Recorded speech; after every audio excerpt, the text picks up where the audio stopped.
অনেকেই বলে থাকেন বাংলাদেশ ইস্যুর দেশ। বাংলাদেশে নাকি প্রতিনিয়ত কিছুক্ষণ পর পর, বিশেষ করে প্রতিদিন নাকি নতুন নতুন ইস্যুর জন্ম হয়। আজকে ইস্যু নিয়ে আমরা আলোচনা করব। তো আজকে আমরা যে বাংলাদেশে যে নিত্য নতুন ইস্যু সৃষ্টি হয় সেটা নিয়ে না, আমরা আজকে ইস্যু এই শব্দটি সিঙ্গুলারে কেমন ব্যবহার এবং প্লুরালে কেমন ব্যবহার এ নিয়ে একটু আলোচনা করব। কিছু কিছু নাউনের সিঙ্গুলার অর্থাৎ এক বচনে দুই রকম অর্থ হয়। সিঙ্গুলারে কিছু কিছু নাউন দুই রকম অর্থে ব্যবহৃত হয় এবং প্লুরালে একই অর্থ হয়। অর্থাৎ বহু বচন যখন হবে তখন তার অর্থ আলাদা হবে না, একই অর্থ থাকবে। কিন্তু সিঙ্গুলারে শব্দ এক, বানান এক, অর্থ ভিন্ন হতে পারে। তেমনি একটি শব্দ হলো ইস্যু, ISSUE, ইস্যু। এই ইস্যু শব্দের একটি অর্থ হলো সমস্যা বা ফল।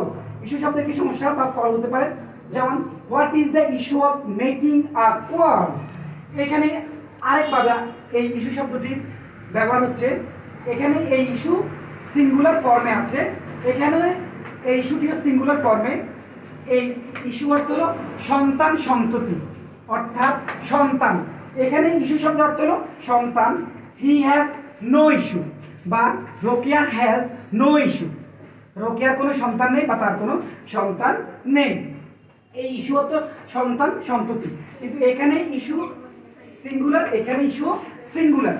এখন আবার প্লুরালে ইস্যুস কিন্তু একই অর্থে ব্যবহৃত হবে, যেমন ISSUES, ইস্যুস। ইস্যুস মানে সমস্যা বলি বা ফলাফল, বিভিন্ন কিছু হতে পারে।